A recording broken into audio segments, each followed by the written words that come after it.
Hello, I'm Bob Megna. I'd like to welcome everybody back for our panel 2 discussion, Budgetary Crisis and Recovery.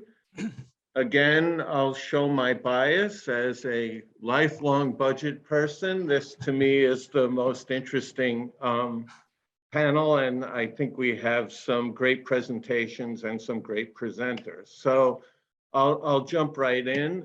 Presentation number 1 is I'm going to turn it over to Minchin Lewis from the Maxwell School at Syracuse University.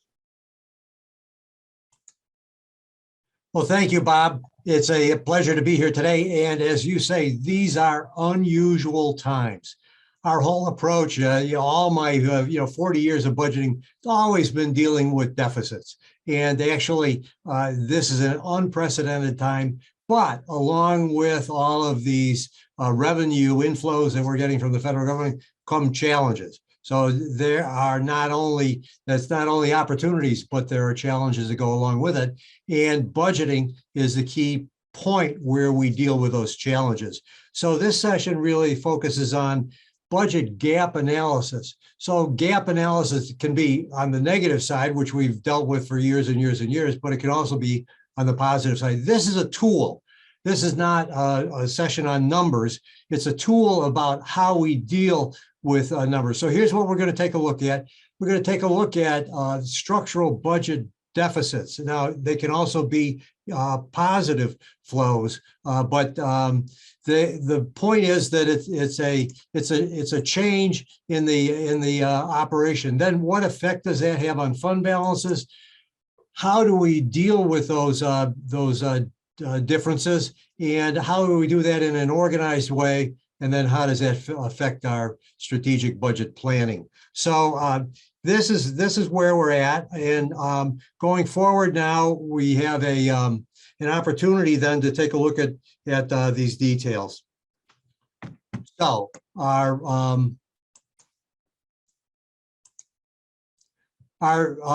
example that we're going to use here is the city of Mount Prospect, just a fictitious city, but we're taking a look at it using some actual results from that I've sort of worked around to put together. So we'll look first at the actual results, the adopted budgets that go together with a gap analysis, and then the projections as they work out through the coming years. So that's where we're headed.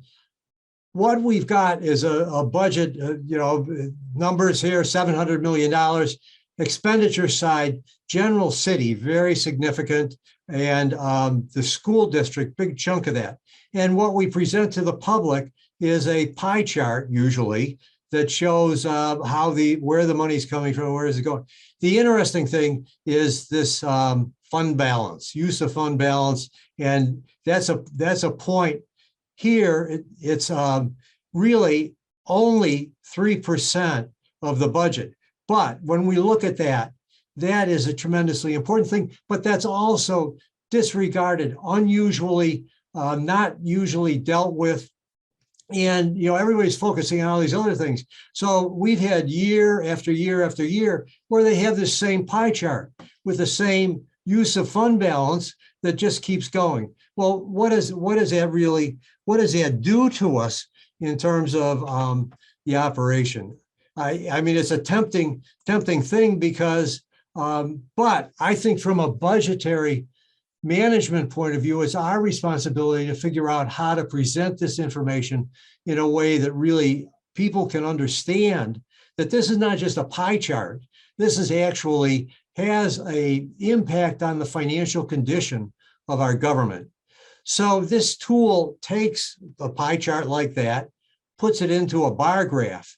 And the idea in this tool is we start out with the fund balance. We show what happens when there's a deficit. And then the remaining fund balance is the effect of that shortfall on the opening fund balance. And then that transfers into this fund balance, then goes forward into the next year. And again, if there's a deficit, it reduces the fund balance. That goes forward again into another year. with a reduction in the fund balance. Now, because these are this, coming from this pie chart, and nobody is really looking at the impact of it. I mean, it's like another magic revenue source. It's just in there, and it just keeps repeating. Well, it doesn't exactly work that way. You might have a year when it sort of breaks even, the fund balance at the beginning of the year is almost the fund balance at the end of the year. But this is like an addiction.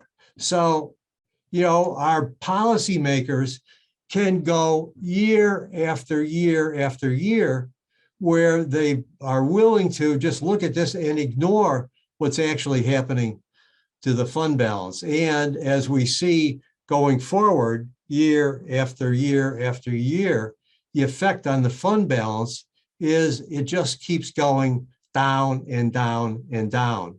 And so, we see that as these projections take place, when there's these shortfalls, the impact on the fund balance is pretty dramatic. Now you'd say, I mean, does anybody pay attention to this? I've seen official statements that were filed with the SEC to support borrowing, where there were in the narrative section of the official statement, there were just budget projections that had all of these negative things, never dealt with the effect on the fund balance. So the actual impact was ignored even as part of a bond process. So what do we, what's the approach here? Our approach really has to be to deal with this in a rational way. And this tool that we've developed is an approach that puts this in a rational framework.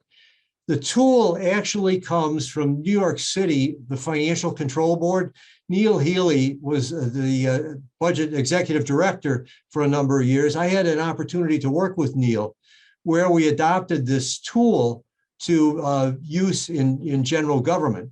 And it's basically a three-step tool.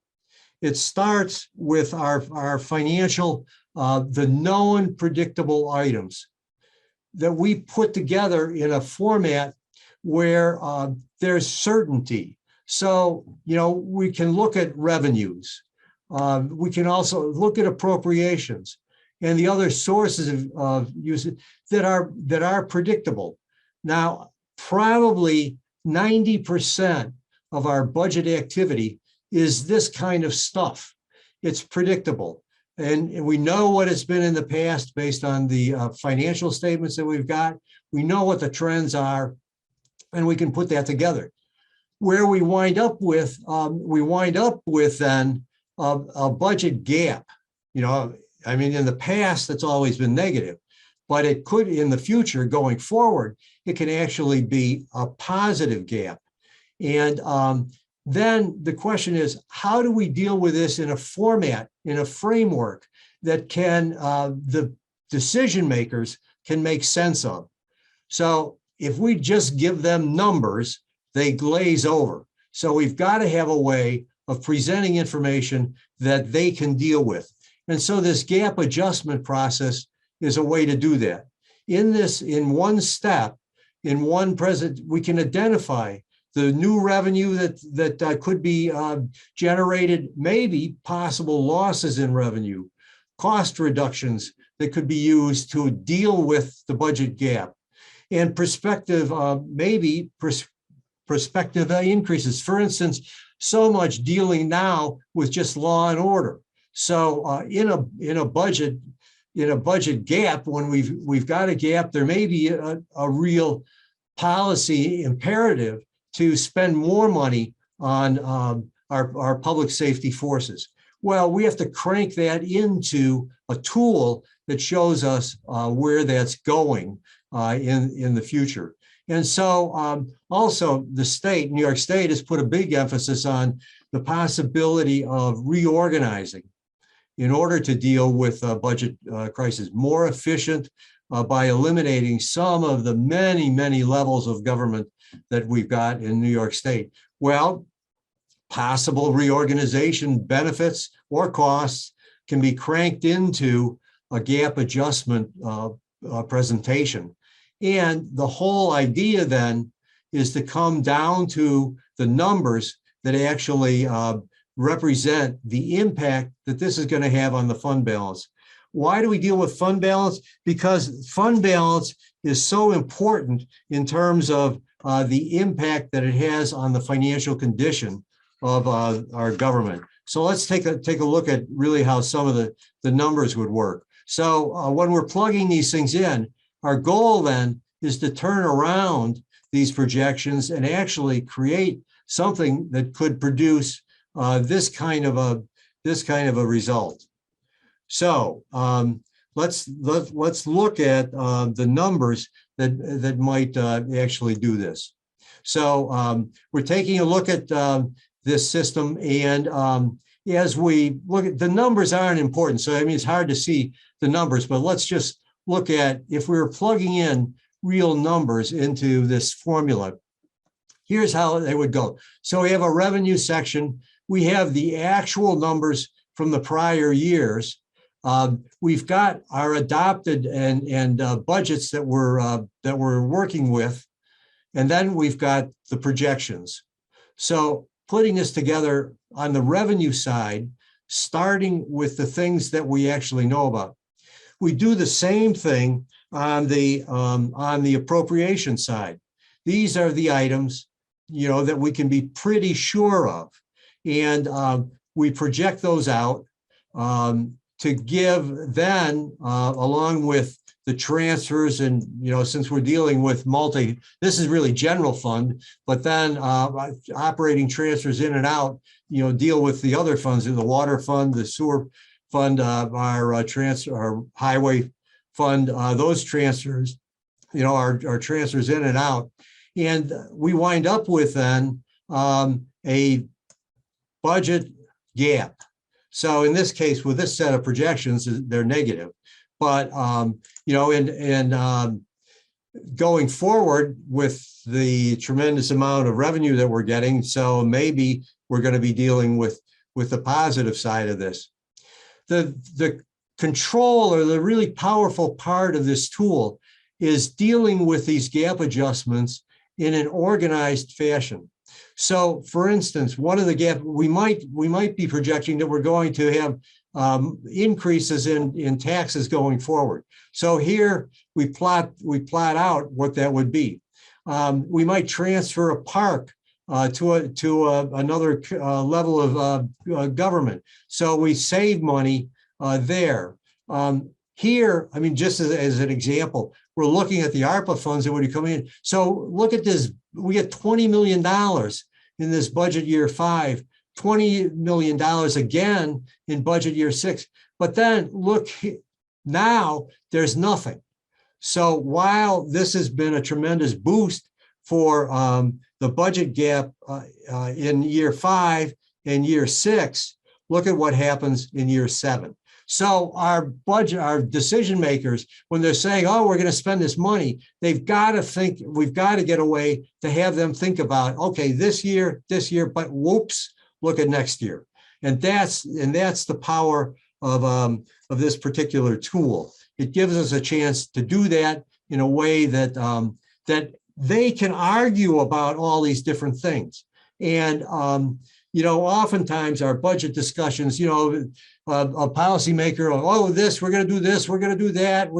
Somebody else says, well, this brings the whole thing together in one format. And that's what makes it powerful as a decision-making tool. So, if we just start with the initial fund balance, here's what happens if we don't do anything. If we just let the structural budget deficits go, we wind up with 14 fund balance negative, 14, 30, 47, 57.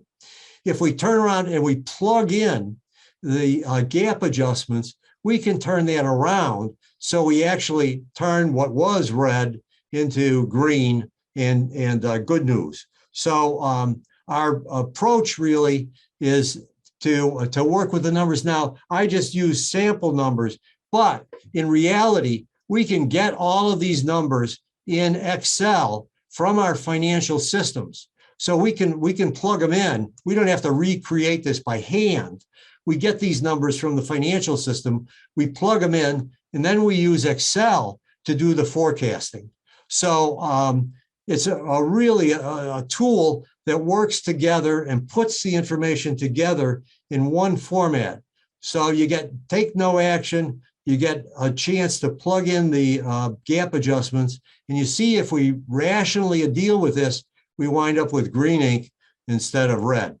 So the whole thing works together like that, starting with the things that we actually know about, dealing with then a gap, giving the decision makers a framework to deal with all of the things that could affect the gap, and then winding up with a positive effect going forward that results from a rational budget decision process. So that's the whole goal. The Maxwell School put this tool together so we could work with other governments. Happy to share the tool, and we're also perfectly willing to customize the tool in working with any other local governments. So I'm available. This is my contact information. Happy to hear from you. Happy to answer questions as we go forward here. And I'm going to turn this back to Bob, hopefully pretty much on time. Here you go, Bob. No, thank you very much. And thank you for summarizing my entire career in a 15-minute span. So that was great. So right now I want to turn it over to two folks from Cornell University, Mildred Warner and Paige Kelly. And they're going to talk to us a little bit about the ARPA Fiscal Recovery Fund and what's been going on with that. Thank you very much. It's our pleasure to be here today and talk with you about this. And what we're looking at here in this presentation is findings from focus groups and surveys that we conducted of New York State local governments. Paige is advancing the slides. Thank you. So I think most everybody on this call is probably aware of the American Rescue Plan of 2021, which was $1.9 trillion in stimulus bill funding signed into law back in March. And what's especially important here for us is of the $350 billion that was allocated for state and local governments, $130 billion was direct funding for local governments. And we were very interested in seeing how local governments were planning to spend those funds. So in the Act, the permissible uses of local fiscal recovery funds are, number one, to replace lost public revenue, also to respond to the public health emergency that COVID-19 represented, and to respond to the negative economic impacts that occurred as a result of COVID-19. A part of this was the option to give some premium pay for essential workers. And then there was the section on the invitation to invest in water, sewer, and broadband infrastructure.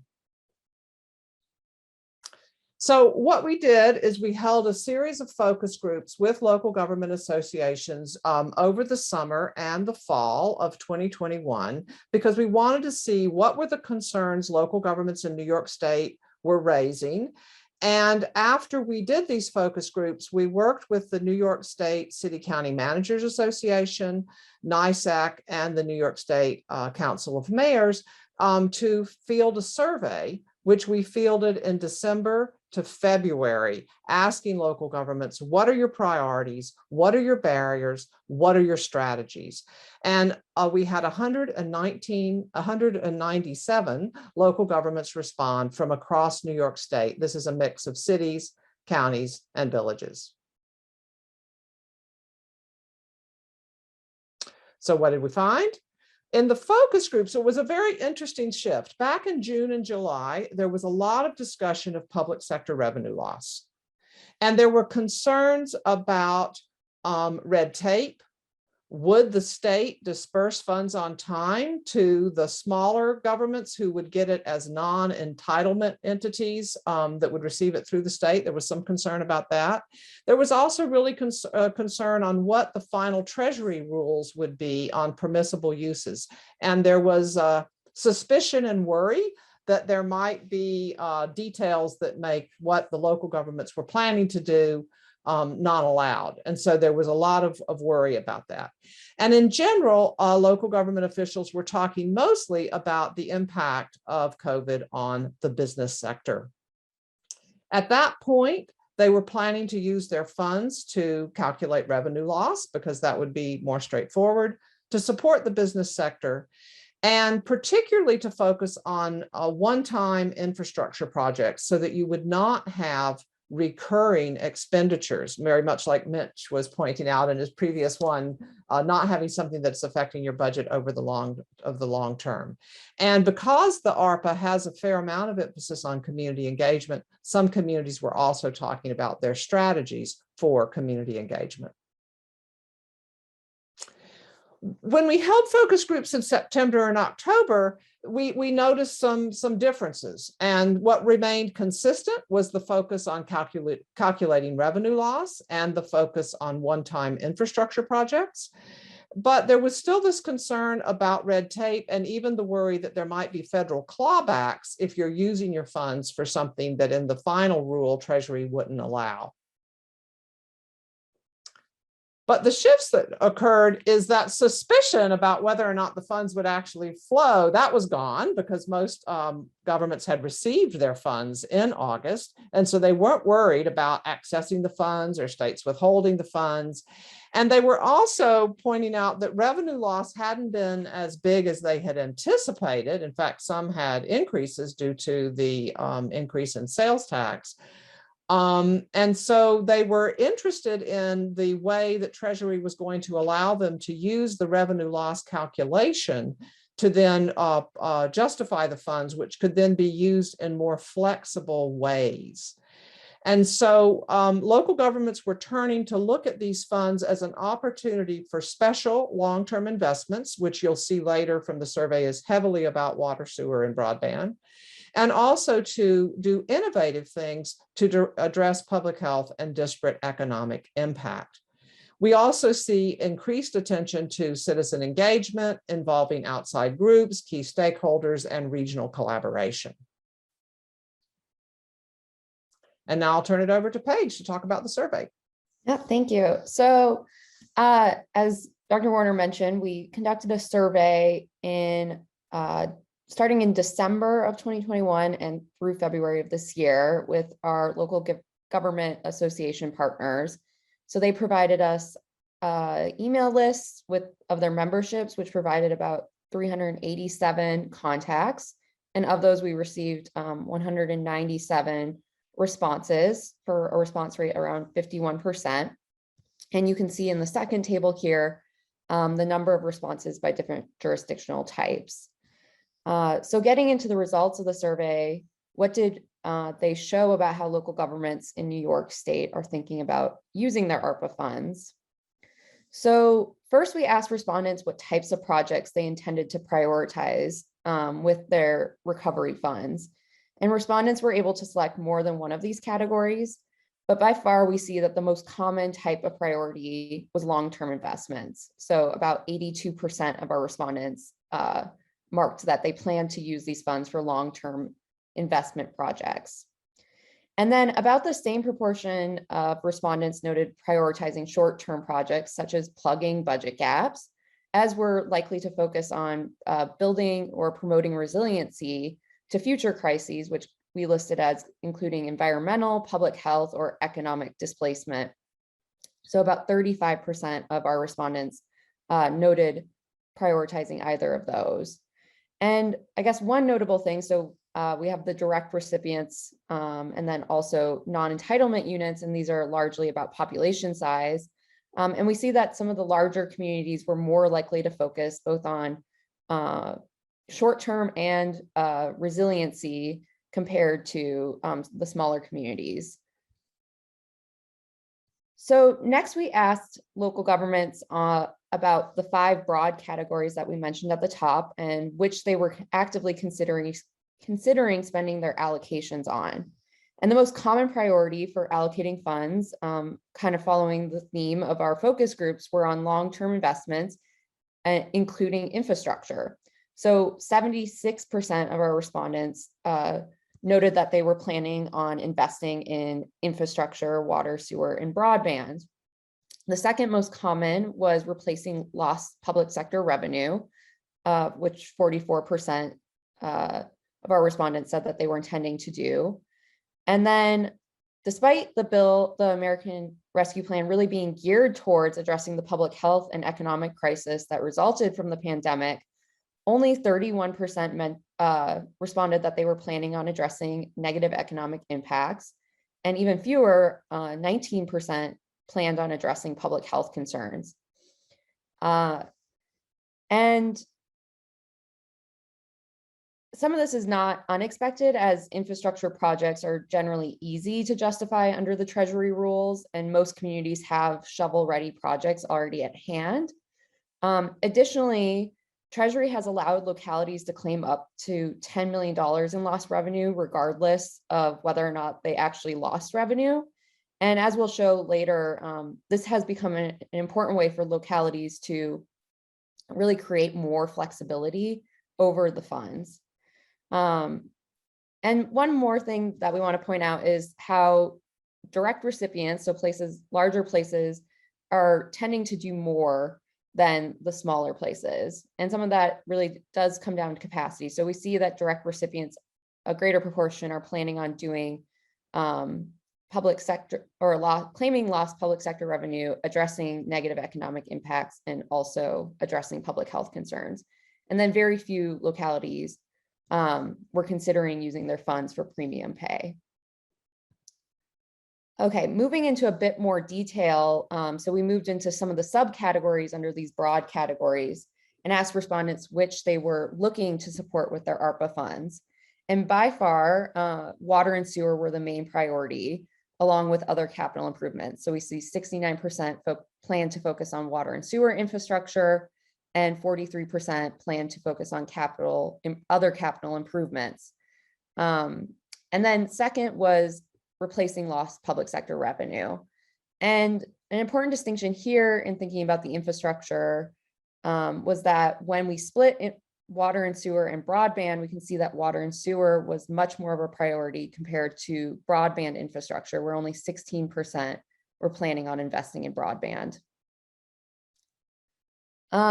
So again, emphasis was placed through the American Rescue Plan on providing resources to local governments to recover from the public health crisis and economic fallout of COVID-19. So how were local governments planning on using their funds to address these impacts? So first, we asked local governments what types of public health related projects they were looking to support.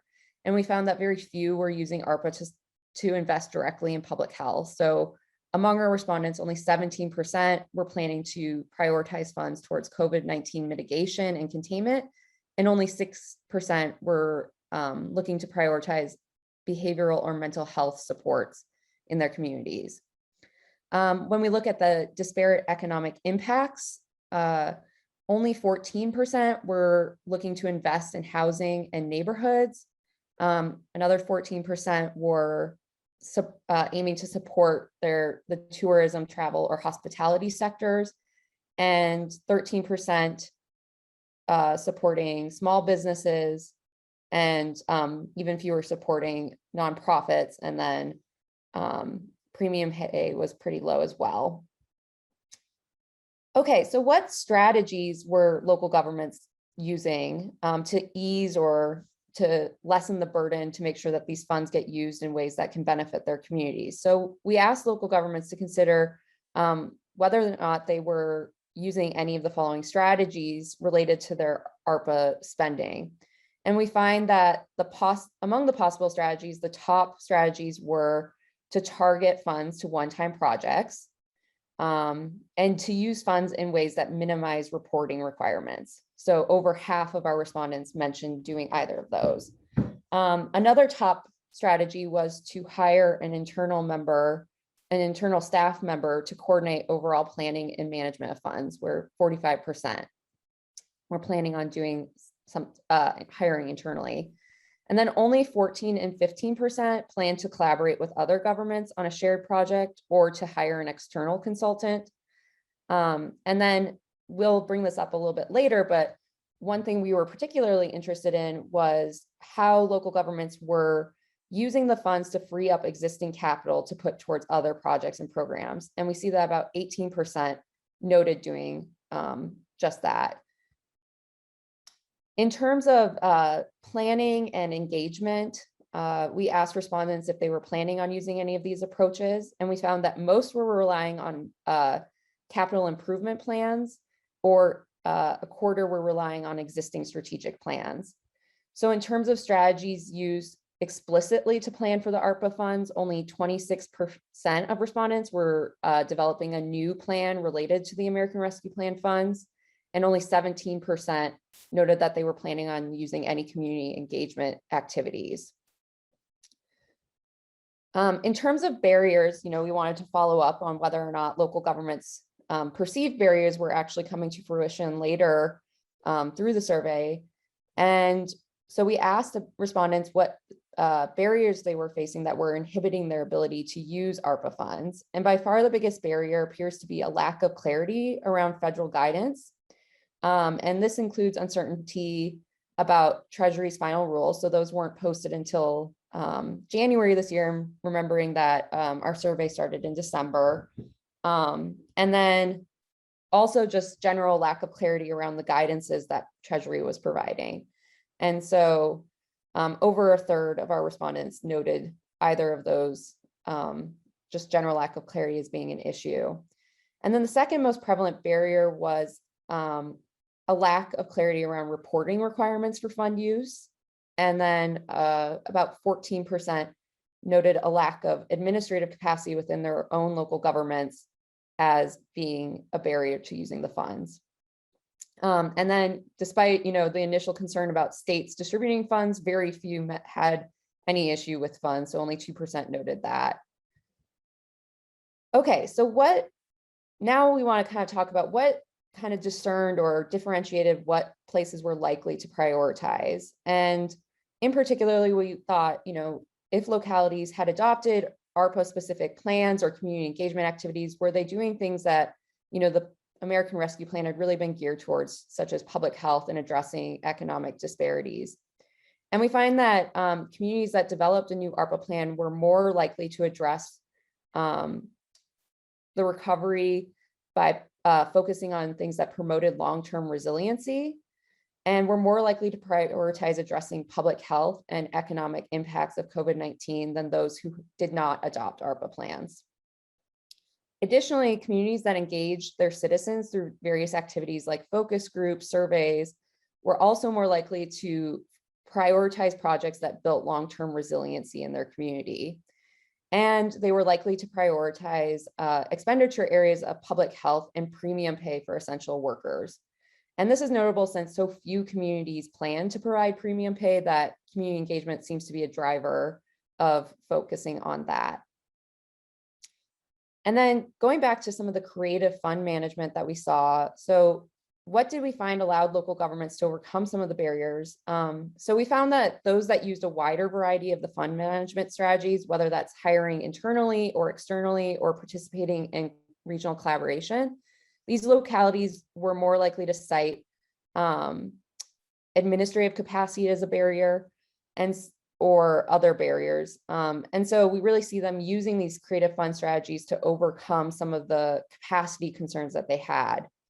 So for example, lack of clarity over reporting requirements led governments to be more likely to use funds in ways that minimize reporting or target funds to one-time projects. They were also more likely to free up existing capital for new projects.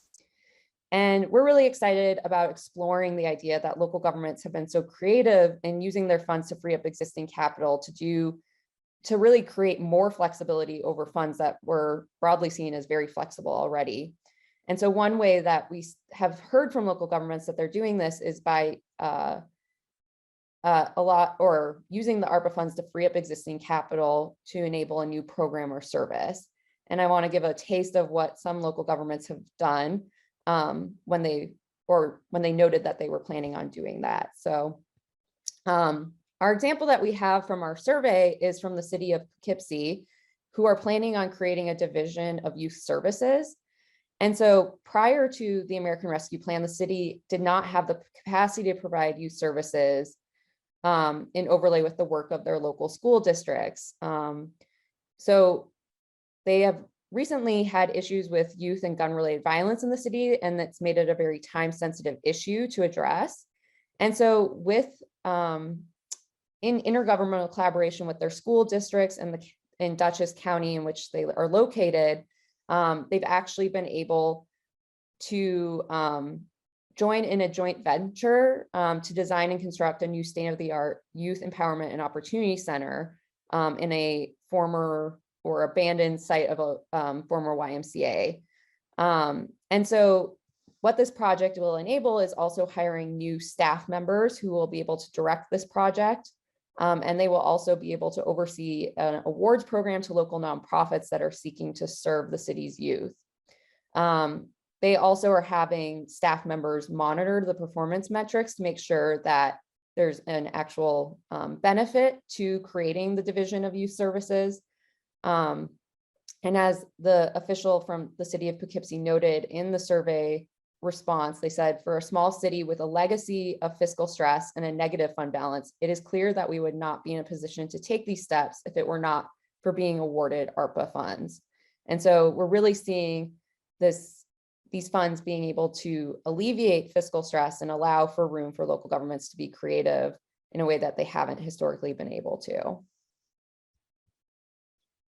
And that is all I have. Thank you. Thank you all. I think there's a lot of fascinating questions that come up, and different communities are so different. I think it was interesting that, city of, and those, mid-Hudson communities who have been struggling fiscally. I think people are going to be looking how this money was used for a decade, because I think the question of, and you alluded to it a little bit, and we can get into it in questions, about substitution is going to be very interesting to me. Municipal water and sewer projects are incredibly expensive, and some communities are locked out of the municipal bond market. And even if they're in, it means property tax increases.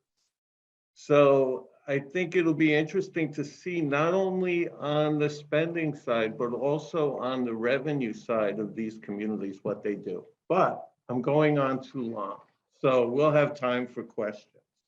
But our third presentation is Rahul Pathak and Emily Carroll, both from the City University of New York. And again, a fascinating topic, one that is of particular interest to me, but the New York City fiscal crisis and policy, past and present. So I invite them to jump in.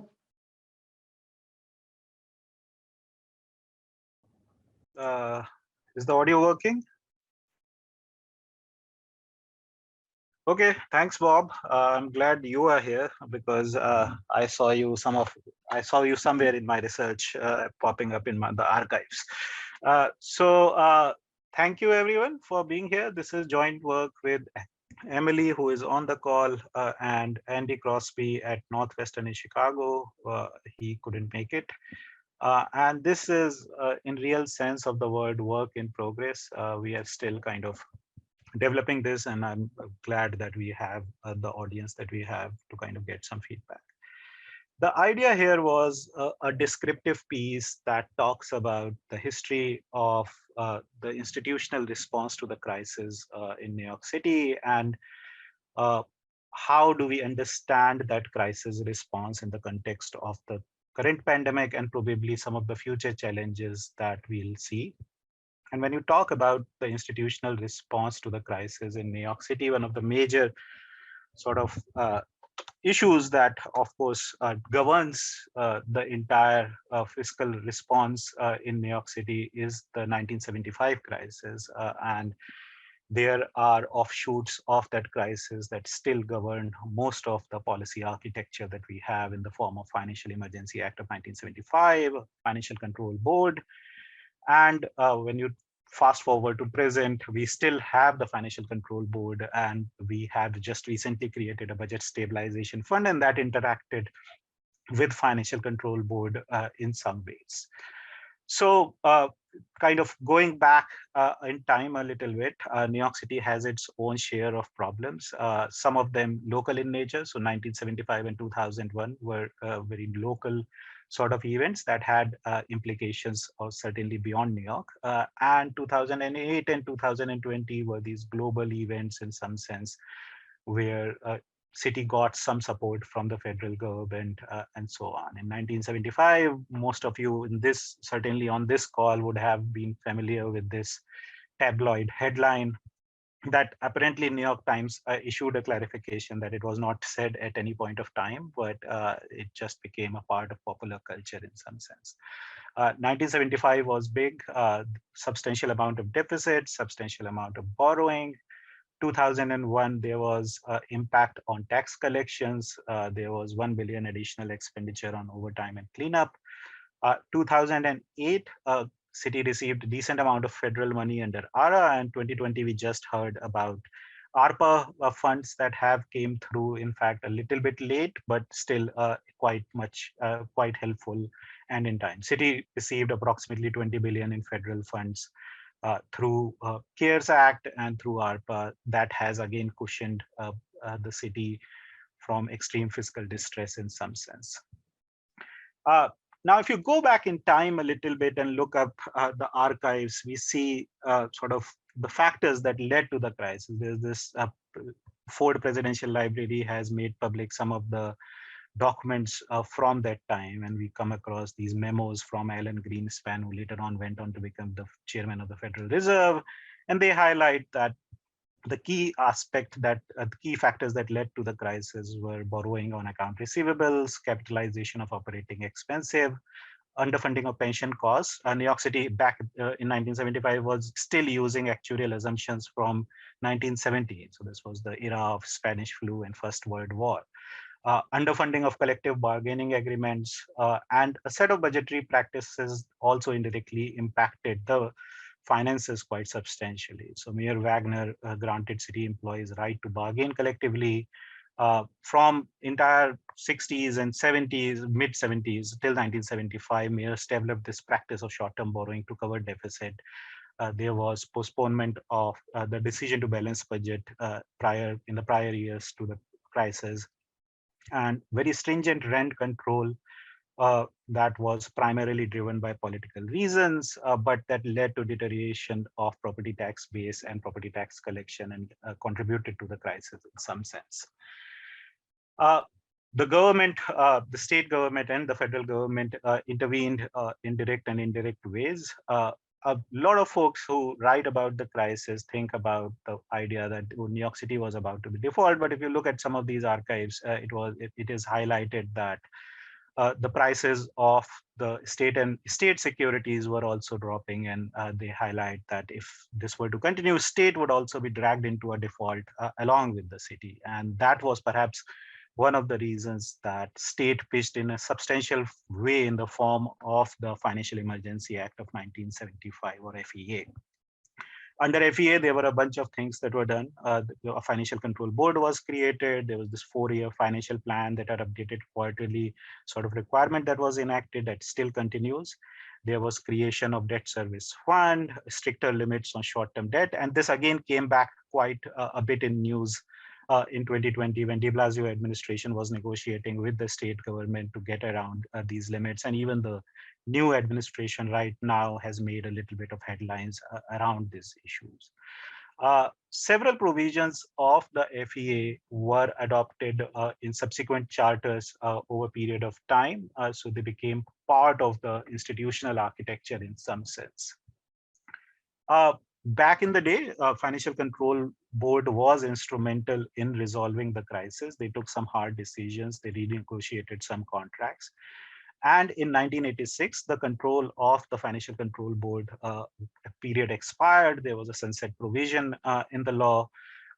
And even after that, Financial Control Board continued to have a strong say in some sense and continued to make headlines through 90s and through 2000s. And there was this clause that the Financial Control Board will trigger in if city exceeds the gap compliant 100 million year-end operating deficit. And city was able to create a balanced budget from 1981 onwards, a gap compliant operating budget. But again, there were a lot of tricks and tools that were used to kind of achieve that.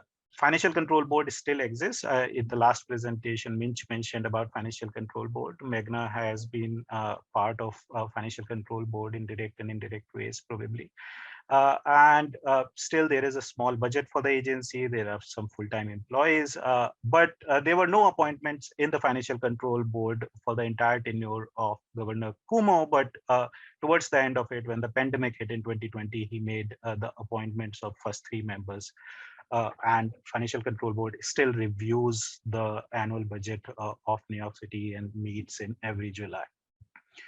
Now, one of the artifacts of the law and the FCB provision was that city can't have that 100 million threshold. Because of that, city was not able to create a rainy day fund for the last 40 years or so. They used this mechanism of surplus roll where they will prepay certain expenses, which was relatively less transparent in some sense. But city has maintained a balanced budget, a gap compliant budget since 1981. Now, this has started to change just as the pandemic started. Just before the pandemic, there was a ballot initiative in which there was an approval to reclassify city reserves. But in the context of COVID, the state legislature finally approved amendments to the Financial Emergency Act and establishment of a budget stabilization fund. Last year, Mayor established a budget stabilization fund that has around $1 billion now. But Comptroller Office notes that it's still there's quite a lot of work to be done. There's a lot of regulatory changes that need to be made, and there needs to be more money put into it. And we need to figure out how much money is good enough, probably. So circling back to the second question that I raised is that how is this institutional architecture for crisis response playing out in the context of the current challenges that we face? So if you take a sort of a 40-year look at the evolution of budget institutions in New York City, we see that we have come a long way since 1975, of course. There have been several charter revisions. There has been a creation of independent budget office. There has been a creation of rainy day fund. New York City has been probably known very well to be a good fiscal manager in some sense. If I go to associations like ABFM, I hear about that quite a lot. But again, people will have different opinions on that. City has, barring a few years of recession, the balances have been relatively decent. It's not that things have gone crazy. If you look at the tax structure of New York City and the evolution of the tax structure of New York City over the course of last 40 years and even last 75 years, we see that there has been a substantial shift in some sense. Back in 1975, around 18% of the total tax was through personal income and business income. But now this amount is almost 1/3 of the total tax revenue. And this revenue is very much vulnerable to business cycle events. So if you have economic downturns, if the Wall Street is not doing well, you will see a situation where this revenue plunges for the city as a whole in some sense. So we are much more exposed to financial shocks because of the changes in the fiscal structure in some sense. But the institutions broadly continue to be governed by the Financial Emergency Act of 1975. If you look at the Financial Control Board, the 1975 creation of FCB in New York also triggered creation of similar institutions in a lot of other states and cities. Currently, till about 2010, there were about 120 local governments that had fiscal control boards. The prominent among them, which made some news, is Detroit, which went through its own set of problems. DC and Miami, where there was a severe backlash, public backlash against some of the decisions that financial control boards or fiscal control boards took there. 20 states permit intervention of the state in local finances, and many of them are these states in Rust Belt states where they have faced a lot of economic challenges. And the idea here is that when you have a crisis, you invite sort of externally appointed boards to help you out, and then you can justify it to the voters that some outside people did it, state did it. In international context, we have IMF as someone who takes the blame, that politicians turn around and say, IMF did it, we didn't do it, right? So there is a lack of local accountability, which has sort of problems from a federalist viewpoint also, and also from the perspective of local democracy and these kind of theoretical questions in some sense. Some of the studies that have analytically looked at the impact of these kind of fiscal control boards have found that there's not a significant difference in the way recovery shapes up in cities that have a FCB or cities don't have a FCB. It's just probably an institution that is there, but some of those changes will happen regardless. So just to summarize key points here, one of the things that we need to be grappling with right now as we are in this moment after the pandemic, any society that goes through a crisis needs to reflect and self-introspect on what are the lessons from the crisis. This happened after the Great Recession, and this has happened after all major events. So this is a time that probably we need to be looking at some of the institutional sort of frameworks that we have and revisiting them and tweaking them here and there. The creation of rainy day fund is a welcome step. It needs to be developed and regulated. City Comptroller recommends reserves of around 12 to 18% of operating budget, but we are nowhere close to that. So that's something that we need to work on. But the main issue here is that the shadow of 1975 crisis continues to be a defining feature of the crisis response framework that we have in New York City. But we have come a long way. We are 45 years ahead, and probably in 2025, we'll be at the 50-year anniversary of the crisis. So probably we need to revisit the provisions under FEA and a role of institutions like Financial Control Board. Probably they are required. Probably they need to be tweaked in some ways or other. And this has been a cause of sort of conflict between the city and the state quite substantially over the last few decades. Rudy Giuliani, who was one of the prominent mayors of New York City, but has become a more controversial figure right now.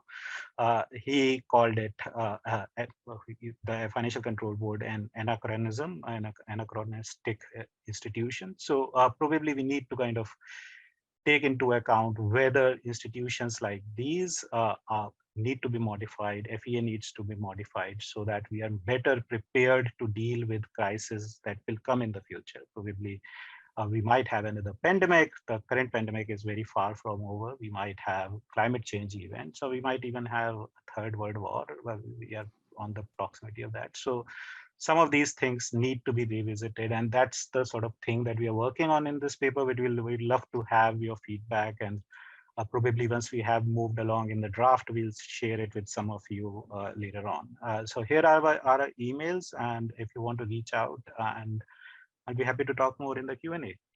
Thank you. No, thank you very much. I think,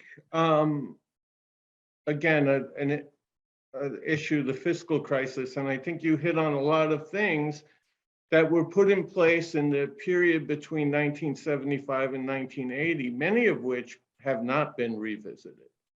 And I think, we may be at a point in time where we should revisit some of those issues. And I think some even underneath, out of the public perception that the world has radically changed since that period of time. So for example, one I think about all the time is in 1980, the city, the state of New York took over the financing of CUNY. Before that, it was a 50% split. That hasn't changed since then. I'm not suggesting it should change. That's not my point. My point is a lot of decisions were made back in the late 70s and early 80s that we're still living with. And I think it's interesting to bring those up again. I am on the board of the Independent Budget Office for the city, so I have to be a little cautious, I guess, in some of the things that I say about that. But I think you bring up some good points about, and I think it gets into this question of institutionalism of, you know, when do you let go or modify pieces that were put in place for a very different crisis and a very different time. A book, and this is, then I'll please ask the panel to ask questions. A book that I written in 1980, I believe, that I'd recommend to everyone is called Crisis in the Making. And it was written by Cornell faculty members, in fact. It is 300 pages of the best description of the problem and things that went wrong with the city and the state and the interconnections between the two and the linkage to what was going on in the economy, still the best description of that. But here's where it was wrong. But everything they said about the next 20 years was wrong. And so it's a fascinating look at how you even think about fiscal issues moving forward. Yeah, we understood the history, we understood the financial crisis, we understood the interconnection between the economy and what was going on with the crisis. But we weren't really, no one saw New York City as becoming, it already was a financial capital. No one understood what was going to happen in the 80s and 90s in terms of finance in New York City. No one saw that coming.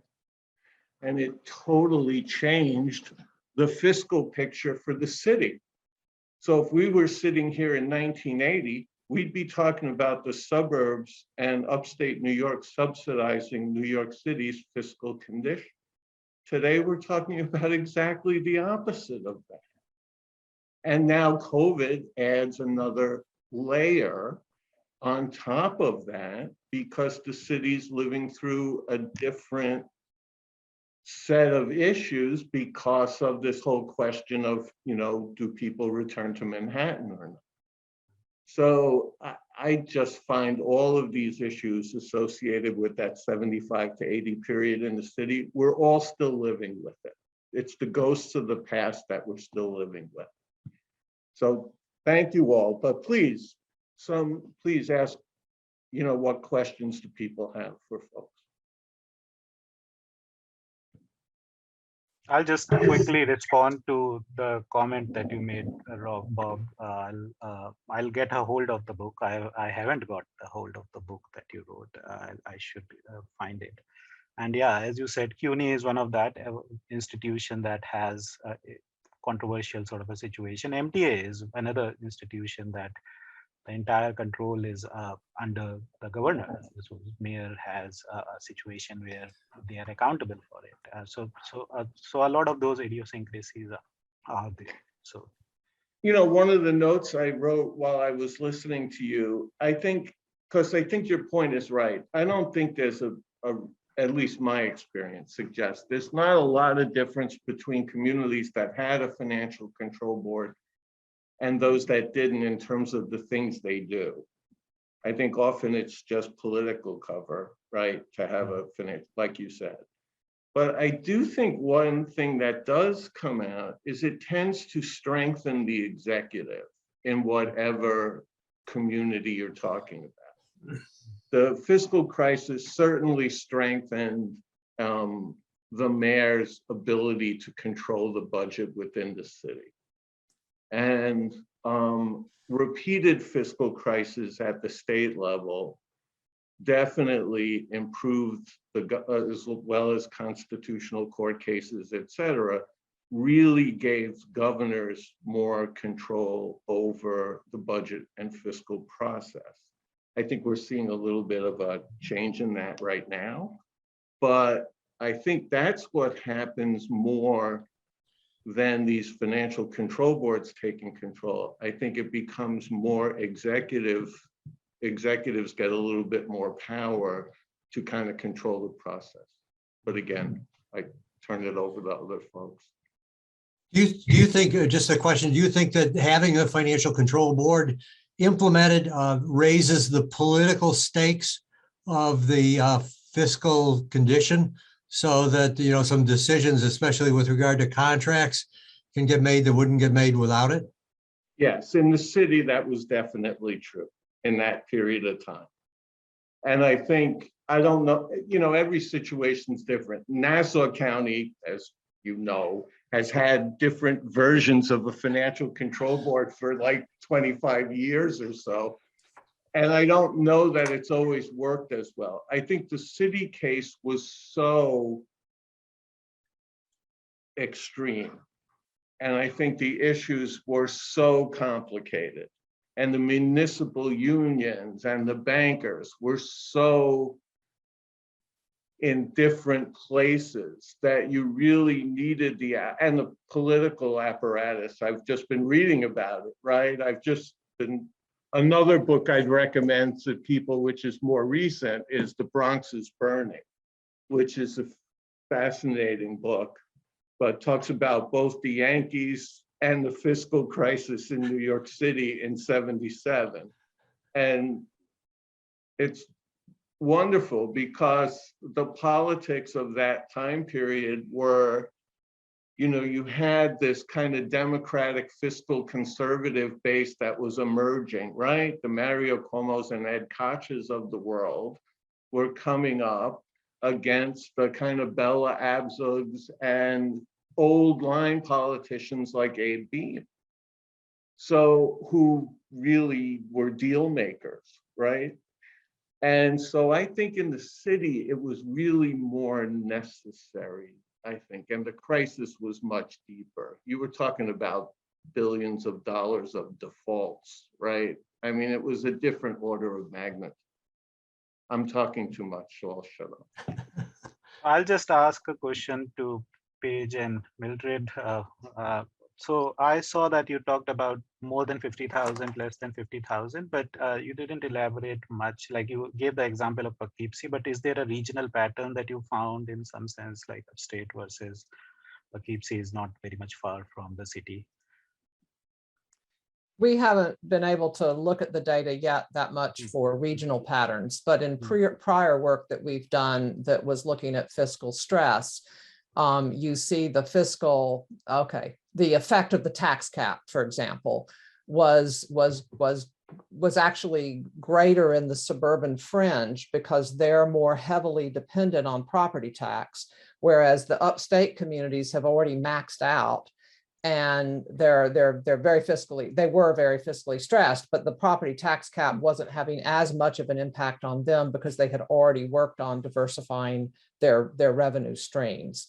How the American Rescue Plan eases fiscal stress for a couple of years and what impact that has on sort of long-term budget resiliency is yet to be seen. And I think Bob has given us a useful caution as we think about that. Last year, in the summer of 21, we were really worried about what was happening with local government finance. But then with the change in federal regulations allowing sales tax to be applied to internet sales, the sales tax revenues went up and really made a big difference. And so here was a different, COVID's definitely in effect. And it's like, when is Congress going to finally give local governments some money? But then you had the sales tax change that really made a difference. And that was a change that's been decades overdue. And that'll go a long way, I think, toward helping local governments improve their situation. I see we've got a lot of questions in the Q&A, but I haven't had a chance to look at them all. There's a question in the Q&A about Maxwell's willingness to work with local governments on the basis of Maxwell's mission. So rather than a fee for service basis, we are in a position. Our goal is to help local governments and be happy to help with anybody in implementing a budget gap analysis tool. But I also think I wanted to, with regard to using the ARPA funds, do we see an example like in Poughkeepsie where they create a youth service bureau with ARPA funds, but 3 years from now, that's going to be a local tax burden. Is that correct? I mean, are they looking at it from that point of view? I'll let the Cornell folks answer if they want. I have a bet on that, which I'd make with people. What I would say is it gets to your point, Dr. Lewis. I think the issue there is they all want to spend on one-time things. At least that looked like what the survey respondents were saying, which makes perfect sense. That's how they should be spending this money. But to the extent that they put program in place, or even to the extent that they start a construction project, roads, bridges, whatever it is, municipal water, that they can't really continue, they are going to be in that position, 3, 4, 5 years down the road. No, we all do this, right? I had a conversation with one of my former colleagues the other day. It is unprecedented that the state of New York is saying that there is no budget gap for the foreseeable future. I cannot emphasize enough how unusual that is. But if you think that doesn't shape the way policymakers then think about the resource they have to spend, it absolutely does. Absolutely. Yep. Yeah. See, I think the problem is it's very difficult to get elected officials, and I was one once, to think about anything beyond the next election cycle, and that's why this multi-year budgeting is just so important. And I think a tool like this budget gap analysis then puts this in a framework that they can actually deal with. As a matter of fact, when I was city auditor, so I led a budget review process, and I tried to get them to focus on the gap analysis items that are policy determinants that they could argue about instead of diving into a line item budget. That had some success, not unlimited. So one of the questions that was in the Q&A log was, are these financial control boards that people raised anti-democratic or undemocratic in some sense? Oh, Yeah. So I asked the folks on the call what they think. So I saw two questions that were addressed to me. One was NYPD. I don't have a good answer to why, if they have intervened or why they have not intervened, but NYPD is a complex entity. It's not easy to change things. Even like last year, despite or probably fiscal year 21, despite all the things that were happening in the policing protest and defund the police kind of protest environment, they said that they are cutting down NYPD budget by $1 billion, but the actual reality, when you narrow down on the numbers, it was just reclassification of budget from one head to another. It was hardly a reduction of $300 million. So again, I don't have a good answer to that, but it's something that I can look over. There was a comparison to Puerto Rico, and that's absolutely head on. It is, in certain contexts, it is argued that it is anti-democratic.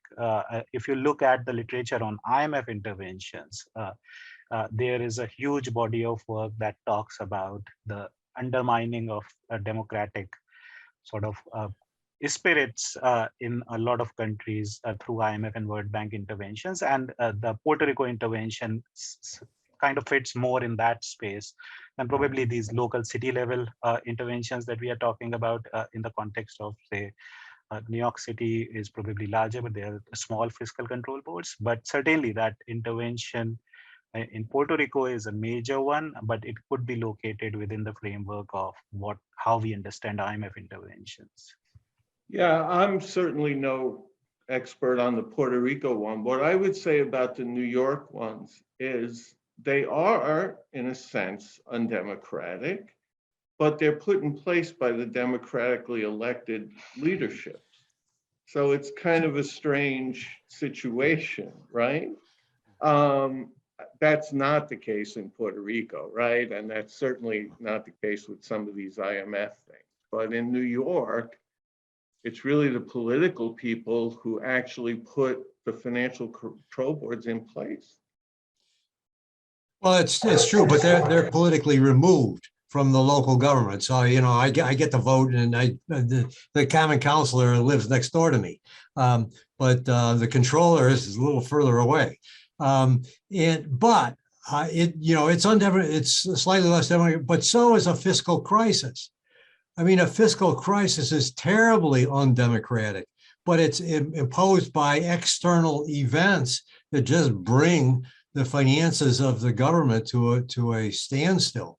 So, I mean, talk about something that's undemocratic. If you just let it go, it's undemocratic not to take the action that's necessary to avoid the fiscal crisis. I've posted in the chat, I had my students a couple of years ago look at all of the cities in Michigan that had a fiscal control board. They tend to be cities with majority minority populations. The fiscal control board will often privatize public assets, like selling off the playground at the elementary school. They don't tend to take the really hard decisions that would involve really balancing the budget for the long term. They tend to balance it on the backs of social services and the community itself. You really need to address this structurally, and you need to think about state aid. And in the context of Michigan, there were dramatic cuts in state aid to these same communities. And I think if we're talking about books here, Bomi wrote a book on the Detroit bankruptcy, and there the judge decided to balance the fiscal obligations to financial institutions with the social obligations to providing services to the citizens, with the obligations to provide pensions for retired workers. And he said all three of those had a claim for a right. So in that situation, there was a broader view, and the complaints we got on fiscal control boards is that they were primarily focused on the financial interest and satisfying those, and not balancing the concerns of service to citizens. So the little issue brief that I've just given you a link to in the chat, I think should raise some concerns about both the effectiveness and the equity and the lack of democracy in these approaches. But right now, we're not in that moment. We're in a moment of a little bit of surplus. So I think it's really important to shift our research agenda away from a focus on austerity, learn what we learned from this past crisis, but now think about what is it that we might be able to do with this moment.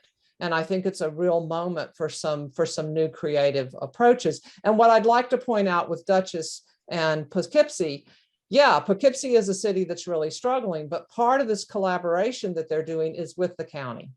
And most counties in New York have youth bureaus that work with all the municipalities in the county. And just because poor people are concentrated in the city and rich people are in the suburbs isn't a reason to deny services to city children. Good point. Even though they live in the city, they also live in the county in New York State. I mean, we say, I live in the city or I live in the county. No, everybody lives in the county.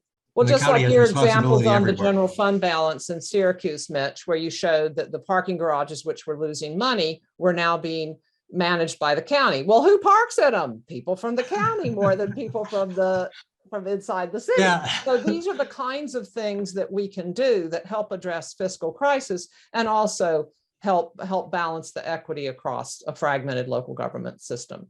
Yeah, No, just disclaimer. I put up those suggestions. Those were fictitious. I thought they were real. No, good. Those were examples of what could be done. We could all come up with real ones. That would be another panel. I agree entirely with what Mildred was just saying. I think Yeah. one of the disappointments, I think, and I think we do have to study very carefully this period because it is so unusual. We really do need to look very closely at how these monies are going to get spent. And I think the survey is great first step at even starting the engagement with local governments, because I think, again, and how the state deals with local governments, because I take your example one step further. They live in the same county, they also live in the same state. And how are we integrating these policies to kind of get the best bang for the buck? Because we don't want to waste this opportunity. This is a unique opportunity in terms of the monies that are available to state and local government. One thing I'd say on the point that Mildred made, which I think is important, as a progressive person, what I find, and who has spent my entire career on fiscal issues, what I find most distressing is that often progressives do not engage in the argument. They allow not that they're wrong, but the fiscal conservatives of the world believe they have the high ground on how we should spend precious tax dollars. But progressives should be just as engaged in that process, and how, yeah, some things are wasteful, we probably shouldn't do. But, you know, why is it that you guys on the kind of fiscal conservatism side of the spectrum own the argument? And so whenever we get into fiscal distress, it does become about cutting social programs. It does become about cutting those kinds of things where the political weight is not as high. And so I think that's an interesting question for your scholars here to think about. Certainly from Maxwell's point of view, I really believe that a lot of our progressive ideas and progressive don't have a fundamental understanding of the finances. So when they get into a discussion with fiscal, they glaze over. And I think it's very, very important for us from a progressive point of view to really understand how these systems work. And what's the relationship between, fund balance and operating surpluses, and is debt, an obligation, or is it, where's a receivable? We need to understand those things from a progressive in order to really deal with the fiscal conservatives. Or can we talk about the $1 billion we're spending on, tax credit or something else, some of which might be great and some might not be great. And how does that work? Why aren't we given equal weight to those kinds of conversations? I think that's missing in the fiscal space. I really do. Any other questions, comments for folks?